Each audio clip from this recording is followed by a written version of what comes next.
Hello guys, big ബോസിന്റെ പുതിയ എപ്പിസോഡിലേക്ക് എല്ലാവർക്കും സ്വാഗതം. അപ്പോൾ ഗായ്സ്, ഇന്ന് എല്ലാവരും ആഗ്രഹപ്രകാരമാണ് സാബുമോൻ വിക്റ്റ് ആയിരിക്കുകയാണ്. സാബുമോൻ ആക്ച്വലി നേരത്തെ വിക്റ്റ് ആണെന്നാണ് കുറെ പേര് പറയുന്നുണ്ട്. ഞാനും അതിനോടൊപ്പം യോജിക്കുന്നുണ്ട്. പക്ഷേ സാബുമോന്റെ ഒരു പ്രോബ്ലം അല്ല. ആക്ച്വലി സാബുമോനെ സെലക്ട് ചെയ്ത ആ ഒരു ജഡ്ജ്മെന്റൽ എററാന്ന് എനിക്ക് തോന്നുന്നു. അതിൽ സാബുമോൻ ശരിക്കുള്ള സാബുമോനില്ലേ ഫസ്റ്റ് എപ്പിസോഡിൽ ആ പുള്ളി എന്തോ പറഞ്ഞായിരുന്നു, ഈ കാര്യമാണെന്ന് അറിയില്ല, പക്ഷേ ഈ വേർഡ് ജഡ്ജ്മെന്റൽ എററിന് വേണ്ടി സംഭവിക്കാം. അതായത് കണ്ടസ്റ്റൻസിനെ നല്ല എന്താ പറയുക, നന്നായിട്ട് അഭിപ്രായം പറയാൻ പറ്റുന്ന അല്ലെങ്കിൽ എല്ലാത്തിലും കുറച്ചൊരു ആക്റ്റീവ് ആയിരിക്കുന്ന കണ്ടസ്റ്റൻസിനെ വെച്ച് നോക്കുമ്പോൾ സാബുമാൻ ഇച്ചിരി പുറകിലോട്ടാണ്. കുറച്ച് എന്താ പറയുക, പുള്ളീനെ അങ്ങനെ ട്രിഗർ ആക്കാൻ എളുപ്പമല്ല. അത്രയും സെൻസിറ്റീവ് ആയിട്ടുള്ള എന്തെങ്കിലും ഒരു കാര്യം നടക്കുമ്പോഴേ സാബുമാൻ ട്രിഗർ ആവുള്ളൂ. പിന്നെ വീടിന്റെ അകത്ത് നടക്കുന്ന എല്ലാ കാര്യങ്ങളിലും ഇടപെടാനെന്നുള്ളൊരു എന്താ പറയാ, അങ്ങനത്തെ ഒരു മെന്റാലിറ്റി അല്ല സാബുമാൻ. ഒരു വീടാകുമ്പോൾ അവിടെ നടക്കുന്ന എല്ലാ കാര്യവും നമ്മൾ അറിഞ്ഞിരിക്കണ്ടേ. ലൈക്ക് ഇതൊരു ബിഗ് ബോസ് ഹൗസാണ്, ഒരു വീടാണെന്നാണല്ലോ അവർ കണ്ടസ്റ്റൻസ് വാദിക്കുന്നത്. അപ്പോൾ അതിന്റെ അകത്ത് എല്ലാ കാര്യങ്ങളിലും ഇടപെട്ട് കുറെ കാര്യങ്ങൾ സാബു ലേറ്റായിട്ട് അറിയുന്നത്. മോള് അനീഷയുടെ ഇഷ്യൂ പോലും സാബു ലേറ്റായിട്ട് അറിയുന്നത്. സോ എനിക്ക് തോന്നുന്നു ആസ് എ ഹ്യൂമൻ ബീങ് നല്ലൊരു വ്യക്തിയാണ്. പക്ഷെ ഈ കണ്ടസ്റ്റൻസിനെ വെച്ച് അപേക്ഷിച്ച് നോക്കുമ്പോൾ എന്തെങ്കിലും ഒരു പോയിന്റ് പറയുമ്പോൾ അതിനൊരു ക്ലാരിറ്റി ഇല്ല. പുള്ളി പറയുമ്പോൾ പുള്ളിക്ക് ഇച്ചിരി പേടിയുണ്ട്. പുള്ളി തന്നെ കൺഫ്യൂസ്ഡ് ആണ്. ഇതാണോ കറക്റ്റ്, ഇതാണോ ഇത് ഞാൻ പറഞ്ഞ തെറ്റായി പോവോ, അങ്ങനെ ഒരു കൺഫ്യൂഷനും ഉണ്ട് പുള്ളി എന്തെങ്കിലും കാര്യങ്ങൾ പറയുമ്പോൾ. സോ ഇത് വെച്ച് നോക്കുമ്പോൾ സബമയുടെ പാവം ജെനുവിൻ കണ്ടസ്റ്റന്റ് ആയിരുന്നു.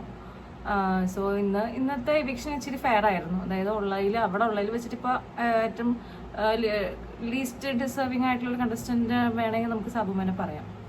സോ അങ്ങനെ ഇന്നത്തെ എവിക്ഷൻ കഴിഞ്ഞിരിക്കുകയാണ്. ഇന്നത്തെ എപ്പിസോഡിൽ ഒരു മെയിൻ ആയിട്ട് ഉണ്ടായിരുന്നത് മറ്റേ നെവിന്റെ ആ ഒരു ബാൻ ഉണ്ടായിരുന്നല്ലോ. നെവിന് ബാങ്ക് ടാസ്കുകളൊന്നും ചെയ്യാൻ പറ്റില്ല എന്നുള്ളൊരു ബാൻ ലാലേട്ടൻ തന്നെ ഇട്ടിട്ടുണ്ടായിരുന്നു. അത് പുള്ളിയിലേക്ക് അവർ തന്നെ സമ്മതിച്ചു കൊടുത്തു. അതായത് പുള്ളിക്ക് ഏറ്റവും ഇഷ്ടം ടാസ്ക് ഏതാണ്, അത് ഇന്നലത്തെ എപ്പിസോഡ് പറഞ്ഞിട്ട് ഏറ്റവും ഇഷ്ടം ടാസ്ക് ഏതാണ്. അപ്പൊ നെവിൻ പറഞ്ഞു കാറിൽ നിന്ന് പൈസ എടുക്കുന്ന ടാസ്കാന്ന് പറഞ്ഞപ്പോൾ അത് ലാലേട്ടൻ കുറെ വാൺ ചെയ്തു. ലൈക്ക് അവർക്ക് തന്നെ പേടിയുണ്ട്. അതിന്ന് ഇറങ്ങിയ ആകെ 1 മിനിറ്റ് ടൈമുള്ളൂ.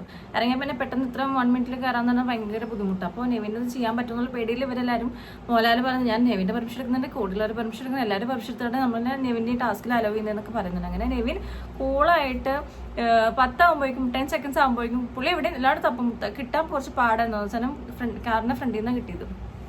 അവസാനം പെട്ടെന്ന് ഓടി വന്നിട്ട് ഇത്ര സമയത്തിനകത്ത് 10, 9, 8 കൗണ്ട് ഡൗൺ ആയപ്പോഴേക്കും പുള്ളി ഇങ്ങനെ ചാടി കയറി 1-ൽ 3, 2, 1 കറക്റ്റ്ലി പുള്ളി അകത്തേക്ക് കയറി. അങ്ങനെ പുള്ളിക്ക് 50,000 എന്താ കിട്ടി.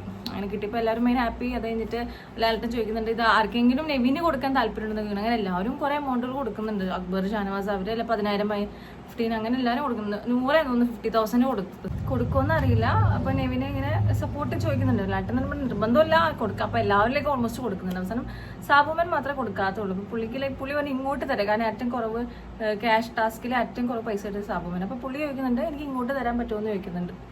അപ്പൊ അങ്ങനെ നെവിൻ പറയുന്നുണ്ട്, ഞാനൊരു 15,000 റുപ്പീസ് തരാന്നൊക്കെ പറയുന്നുണ്ട്. അങ്ങനത്തെ ആ ഒരു ഇത് കഴിഞ്ഞു. പിന്നെ ഇന്ന് ഭയങ്കരമായിട്ട് ഞാൻ ഒരു കാര്യം കണ്ടപ്പോൾ ഞങ്ങൾക്ക് കരച്ചിൽ വന്നു. അതായത് ലാലേട്ടന് വരെ കരച്ചിൽ വന്നത് കണ്ടപ്പോൾ എന്താണെന്ന് വെച്ചാൽ, നമ്മൾ ഒരു പില്ലോ ഹാർട്ട് കൊടുക്കുന്നുണ്ടോ, അവനൊരു ഫോട്ടോ ഒട്ടിച്ചിട്ട് ഒരു ഹാർട്ട് ഷേപ്ഡ് പില്ലോ കൊടുക്കുന്നുണ്ടല്ലോ റെഡ് കളറിൽ.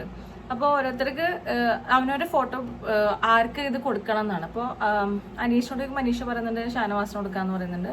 ഷാനവാസ് വേണം അനീഷിന് കൊടുക്കാന്ന് പറയുന്നുണ്ട്. അങ്ങനെ ആദിലെയും അനുവിനോട് ചോദിക്കും, അനുമോള് പറയുന്നുണ്ട് ആദിലേക്ക് ആദ്യം അനു പറയും, പിന്നെ അനൂരയ്ക്ക് ആദിലേക്ക് ഷെയർ ചെയ്ത് കൊടുക്കാനും രണ്ടും ഒരേ വീട്ടിലോ അല്ലെ ഒന്നും ഇവരെ വീട്ടിലോട്ടല്ലേ പോകുന്നത്. അപ്പം മോഹൻലാൽ പറഞ്ഞല്ല പറ്റില്ല ഒരാൾക്കെന്ന് പറയുമ്പോൾ ആദിലേനെ പറയും. അങ്ങനെ ആദിലേനെ പറഞ്ഞിട്ട് അതിലെ കുറെ എക്സ്പ്ലനേഷൻസ് ഒക്കെ ഇങ്ങനെ പറയും. അതിലെ ബെസ്റ്റ് ഫ്രണ്ടാണ് അങ്ങനെയാണ് എന്നെ കറക്റ്റ് ചെയ്യുന്നത്, അങ്ങനെയൊക്കെ കുറെ പറയും. അത് കഴിഞ്ഞിട്ട് അതിലോട് ചോദിക്കും ആർക്ക് കൊടുക്കും. അപ്പോൾ അതിൽ പറയും, ഞാൻ നൂറെൻ്റെ പാർട്ട്ണറാണ്, പക്ഷെ ആസ് എ ഫ്രണ്ട് എനിക്ക് അനുമോളുടെ ഫ്രണ്ട്ഷിപ്പാണ്, വീടിൻ്റെ പുറത്തോ ആവശ്യം എന്ന് പറഞ്ഞിട്ട് അനുവിന് കൊടുക്കും. അതിനെ പറ്റിയിട്ട് അതിലിങ്ങനെ കുറെ എക്സ്പ്ലനേഷൻ ചെയ്യും. ഇങ്ങനെ ബെസ്റ്റ് ഫ്രണ്ടാണ് അങ്ങനെ കുറെ ഇങ്ങനെ റീസൺസ് ഇങ്ങനെ പറയും. അപ്പോൾ ലൈക്ക് അനു ഇങ്ങനെ പെട്ടെന്ന് കരയാൻ തുടങ്ങുമ്പോൾ ലാലേട്ടൻ ചോദിക്കും എന്താ കരയാണ്. അപ്പോൾ അനു പറയും, അല്ല എന്നെ കുറിച്ച് ഇങ്ങനെ പറയുന്നതായിരിക്കും ഭയങ്കര സന്തോഷമായിട്ട്. അപ്പോൾ എനിക്ക് അവിടെ ഒരു ജെനുവിനിറ്റി ഫീൽ. കാരണം അത്രയും വലിയൊരു ഫൈറ്റ് ഉണ്ടായിട്ട് പോലും നമുക്ക് ഒരാളുടെ കുറവുകൾ, ഒരാളുടെ പോസിറ്റീവ്സ് ഒക്കെ നമുക്ക് നല്ല രീതിയിൽ ആക്സെപ്റ്റ് ചെയ്യാൻ പറ്റും. പക്ഷെ ഒരാളുടെ കുറവ് കണ്ടിട്ടും അയാളുടെ ഒപ്പം നിൽക്കുക, അല്ലെങ്കിൽ അയാൾക്ക് കുറച്ച് ബാഡ് ക്വാളിറ്റീസ് ഉണ്ടെന്ന് അറിഞ്ഞിട്ട് പോലും അയാളെ മനസ്സിലാക്കുക, അയാൾ എന്തുകൊണ്ട് അങ്ങനെ പ്രതികരിക്കണം, അങ്ങനെയൊക്കെ അറിഞ്ഞൊരാളുടെ കൂടെ നിൽക്കുക എന്ന് പറയുമ്പോൾ ആ ഒരു ഫ്രണ്ട്ഷിപ്പിൽ ഒരു ജെനുവിനിറ്റി ഉണ്ട്. എനിക്ക് തോന്നുന്നു അതിലെ കുറച്ചും അണ്ടർസ്റ്റാൻഡിങ് ആണ് അനുവിനെ സംബന്ധിച്ചിടത്തോളം, അനുവിനെ വെച്ച് കൺസിഡർ ചെയ്യുമ്പോൾ. അപ്പോൾ അവരൊരു ഫ്രണ്ട്ഷിപ്പ് കണ്ടപ്പോൾ ശരിക്കും അനുവിൻ്റെ കരച്ചിലുണ്ടപ്പോൾ ഒരു കണ്ണിന് വെള്ളമൊക്കെ വന്നു. ഓക്കെ, ആ മൊമെന്റിൽ ഭയങ്കര വൾണറബിൾ ആയി രണ്ടുപേരും. അപ്പോൾ അങ്ങനെ ഒരു നല്ലൊരു മൊമെന്റ് ആയിരുന്നു അത്. പിന്നെ അക്ബർ നെവിനെ പറഞ്ഞ നെവിൻ അക്ബറിനെ പറഞ്ഞ അവസാനം ഇത് പില്ലോ കിട്ടാത്ത ഒരാളെന്ന് പറയുന്നത് ഈ സാബുമാനും നൂറയായിരിക്കും. അപ്പോൾ ലാലേട്ടൻ വന്ന് എൻ്റെ ഹൃദയം എടുത്ത് കൊടുക്കുക അങ്ങനെയൊക്കെ പറയുന്നുണ്ടായിരുന്നു. സോ പിന്നെ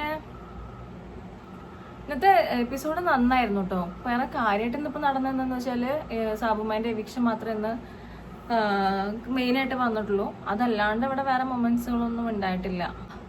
പിന്നെ ഇവരോട് എനിക്ക് ചോദിക്കുമ്പോൾ ഇവർക്കൊരു ബോർഡ് കൊടുക്കും, ഒരു സ്കോർ ബോർഡ് ഉണ്ടാവും. അതിലിങ്ങനെ സത്യസന്ധത, നിഷ്കളങ്കത, മറ്റത് അങ്ങനെ കുറെ ക്യാരക്ടർ ക്വാളിറ്റീസ് ഇങ്ങനെ എഴുതി വെച്ചിട്ടുണ്ടാവും. അതിലേക്ക് ഇവർക്ക് ബാഡ്ജ് കൊടുക്കും. ഇപ്പോൾ ഓരോരുത്തർ നറുക്കിന്ന് ഒരു ബാഡ്ജ് എടുക്കണം. അങ്ങനെ ബാഡ്ജ് വെച്ചിട്ട് അവനോട് ഇവിടെ പ്ലേസ് ചെയ്യുന്നത് ഒരു ഗെയിമായിരുന്നു. അതിൽ ഏറ്റവും കുറവ് എനിക്കൊന്നും അനുമോൾക്കൊക്കെ കിട്ടിയെന്ന് തോന്നുന്നു. അത് എല്ലാവർക്കും അല്ല, അനുമോൾക്ക് ടോട്ടലിനല്ല, ഓരോന്നിലും ഓരോരുത്തർക്ക്. അനുമോളെ എല്ലാവരും പറയുന്നുണ്ടായിരുന്നു ഒട്ടും വിശ്വസിക്കാൻ പറ്റില്ല, ഒട്ടും ഇങ്ങനെയാണ്. അത് നൂറ അനുവിന്റെ പേര് വെക്കുമ്പോൾ പോലും ബാക്കിൽ നിന്ന് നെവിൻ പറയുന്നുണ്ട് നെവിന് അനുവിനെ വിശ്വസിക്കാനേ പറ്റില്ല, കൊടുക്കരുത് അങ്ങനെയൊക്കെ. അപ്പോൾ ലാലേട്ടൻ ചോദിക്കുന്നുണ്ട് ഇത് നൂറുടെ അഭിപ്രായം അല്ലേ എന്നൊക്കെ ചോദിക്കുന്നുണ്ട്. അപ്പം അങ്ങനെ ഒരു ക്യാരക്ടറിന്റെ പേരിൽ ഇവരെ ജഡ്ജ് ചെയ്യുന്ന ഒരു ടാസ്ക് ഉണ്ടായിരുന്നു. അത് മാത്രം ഉണ്ടായിരുന്നു, വേറെ ഒന്നും ഉണ്ടായിരുന്നില്ല. കാര്യമായിട്ട് ഇന്നത്തെ എപ്പിസോഡൊന്നും ഉണ്ടായി.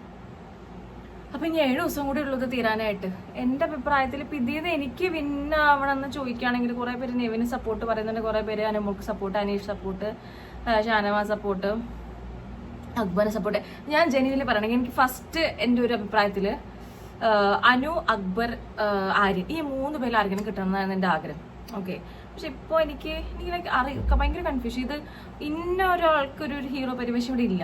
ഇന്ന ആരെയാന്ന് വെച്ചാൽ ഓരോരുത്തരും ഓരോ സിറ്റുവേഷൻസിൽ സ്കോർ ചെയ്യും, പാളിപ്പോകുന്ന തീരുമാനങ്ങളെടുക്കും.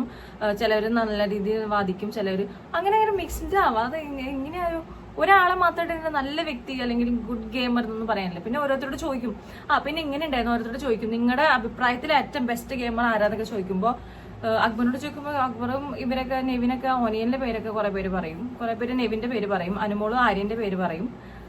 ആര്യന്റെ പേര് പറയുമ്പോൾ എല്ലാവരും പുറത്തുനിന്ന് നല്ല കയ്യടി ഉണ്ടായിരുന്നു ഓഡിയൻസിന്റെ ഭാഗത്തുനിന്ന്. Like as A gamer Aryan അടിപൊളിയായിരുന്നു, ഇങ്ങനെ ടാസ്കിൽ ജയിക്കുന്നതും അങ്ങനെ. പക്ഷെ എനിക്ക് അതില് കുറച്ച് അൺഫെയർ ഡെവിഷൻ തോന്നിയത് ആര്യന്റെ മാത്രമായിരുന്നുള്ളൂ. ബാക്കിയെല്ലാം ഓക്കെ ഫൈൻ, കുഴപ്പമില്ല എന്നുള്ള വീക്ഷണം. കാരണം ആസ് എ ഗെയിമർ കുറെ പുള്ളി ടാസ്കുകൾ ചെയ്തിട്ടുണ്ട്. കുറെ ലാസ്റ്റൊക്കെ അൺഫെയർ ഗെയിം കളിച്ചെങ്കിൽ പോലും അത്യാവശ്യം നല്ല രീതിയിൽ പുള്ളി ടാസ്ക് ഒക്കെ കംപ്ലീഷൻ ചെയ്തിട്ടുണ്ട്. മോഹൻലാൽ വരെ പറയുന്നുണ്ട് ബെസ്റ്റ് ഗുഡ് ഗെയിമർ എന്ന് അങ്ങനെയൊക്കെ പറയുന്നുണ്ട്. സോ ഇപ്പോഴത്തെ സിറ്റുവേഷനിൽ ഇപ്പൊ എല്ലാവരും ഭയങ്കര ഹാർമണിയിലാണ് എല്ലാവരും. അപ്പോൾ നൂറിനെ നല്ലൊരു പ്ലെയർ ആയിട്ട് തോന്നുന്നുണ്ട്, പക്ഷെ അനുമോളെ നല്ല പ്ലെയർ ആയിട്ട് തോന്നുന്നു. വെച്ചാൽ ആ വീട്ടില് ഈ സത്യം പറഞ്ഞാൽ നമ്മളിപ്പോൾ എന്ത് കണ്ടിട്ടാണ് ഇവരെ ബെസ്റ്റ് ഓഫ് ബിഗ് ബോസ് എന്ന് പറയുന്നത് എനിക്ക് മനസ്സിലാവുന്നില്ല. എന്ത് ക്രൈറ്റീരിയ ആണ് ഉദ്ദേശിച്ചത്? കാരണം ഓരോ ക്രൈറ്റീരിയ ഓരോരുത്തരുടെ സ്കോർ ചെയ്യുന്നത്. നല്ലൊരു എന്റർടൈനർ എന്ന് പറഞ്ഞാൽ ഇപ്പൊ അതിന്റെ അകത്ത് നിൽക്കുന്നത് നെവിനാണ്, നല്ല എന്റർടൈനർ. പക്ഷെ നെവിൻ ഇങ്ങനെ ബാക്ക് സ്റ്റാബ് ചെയ്യുന്നതും അതൊക്കെ നല്ലൊരു ക്വാളിറ്റി ആയിട്ടാണ് പോർട്രേറ്റ് ഉദ്ദേശിച്ചെങ്കിൽ അതൊരു എന്റർടൈൻമെന്റ് ഭാഗമാണെന്നുണ്ടെങ്കിൽ എനിക്കെന്തോ വലിയ താല്പര്യമില്ല. ഞാനിങ്ങനെ ആലോചിക്കുന്നത് അറിയാം, അതായത് ആ വീടിന്റെ അകത്ത് ഇപ്പോൾ ആസ് എ പാർട്ടിസിപ്പന്റ് ഞാൻ പോവുകയാണെങ്കിൽ അവിടെ എനിക്ക് ഫ്രണ്ട് ആവാനായിട്ട് അല്ലെങ്കിൽ എനിക്ക് അവിടെ സർവൈവ് ചെയ്യാൻ പറ്റുന്ന ഒരു വ്യക്തി, ഒരു ഹ്യൂമൻ ബീങ് എന്ന് പറയുമ്പോൾ എനിക്ക് സർവൈവ് ചെയ്യാൻ പറ്റുന്ന വ്യക്തി എന്ന് ഞാൻ അതായത് എനിക്ക് ആരെ പെരുമാറ്റത്തിൽ ലൈക്ക് എല്ലാം കൊണ്ടും നല്ലൊരു വ്യക്തി, പിന്നെ ഗെയിമുകളിൽ പാർട്ടിസിപ്പേഷൻ അങ്ങനെ എല്ലാത്തിനും ഇടപെടുക. അനീഷ് നല്ലതാണ്, പക്ഷെ പുള്ളിക്കാരൻ്റെ ചില ക്യാരക്ടേഴ്സ് നമ്മൾ പിടിച്ചിക്കോന്ന് എനിക്കറിയില്ല. പിന്നെ അനുവും കുഴപ്പമൊന്നുമില്ല. അനു ഭയങ്കര സ്ട്രിക്റ്റ് ആണ് ചില കാര്യങ്ങൾ വിട്ടുവെച്ച് അനുവിന് ബുദ്ധിമുട്ടുണ്ട്. ഷാനവാസ് നല്ലതാണ്, പക്ഷെ ഷാനവാസിനെ എനിക്ക് എപ്പോഴാണ് കല്ലുകടി ചെയ്യുന്നറിയോ? ആ ഒരു ടാസ്ക് കൊടുത്തില്ല. അതുവരെ എനിക്ക് ഷാനവാസ് അനീഷ് ലൈക്ക് ഈക്വൽ ആയിരുന്നു. പക്ഷെ ടാസ്ക് കൊടുത്തിട്ട് അവിടെ കാണിച്ചൊരു പട്ടി ഷോ അത് കണ്ടപ്പോൾ എനിക്ക് ലൈക്ക് താല്പര്യം പോയി. പിന്നെ പുള്ളി എന്ത് ചെയ്തിട്ടും എനിക്ക് ആ ഒരു ഇമേജ് അത് തിരിച്ചെടുക്കാൻ പറ്റുന്നില്ല പുള്ളിനെ കുറിച്ചുള്ളത്. അവിടെ ഒരു ജെനുവിനിറ്റി എനിക്ക് ഫീൽ ചെയ്യുന്നില്ല. എനിക്ക് തോന്നുന്നു അനീഷ് ഒരു ജെനുവിനിറ്റിയുടെ ബേസിൽ പറയുകയാണെങ്കിൽ അനീഷ് ഒരു ജെനുവിൻ പേഴ്സൺ ആണ്. അനുവും ആദിലും ജെനുവിൻ പേഴ്സൺ ആണ്. അക്ബറും കുഴപ്പമില്ല, പക്ഷെ അക്ബർ ചില നേരത്തൊക്കെ അക്ബറിന്റെ ചില വർത്താനം കേൾക്കുമ്പോൾ കുറച്ച് എനിക്ക് അങ്ങനെ ആക്സെപ്റ്റബിൾ ആയിട്ട് തോന്നിയിട്ടില്ല. അങ്ങനെ വെച്ച് നോക്കുമ്പോൾ ലൈക്ക് അനീഷ് എല്ലാവരും പറയുന്ന ട്രാക്കിന് അനീഷ് അനുമോൾ എന്നുള്ള ഒരു ഇതില് പെട്ടുപോവാണ് ആക്ച്വലി. എനിക്ക് പറയില്ല, കണ്ടുനോക്കാം. സോ ഇന്നത്തെ എപ്പിസോഡ് എത്തുള്ളൂ ഗൈസ്. വേറെ കാര്യമായിട്ട് പറയാനൊന്നുമില്ല. സോ നാളെ വേറെ എപ്പിസോഡായിട്ട് വീണ്ടും വരാം. Until then bye.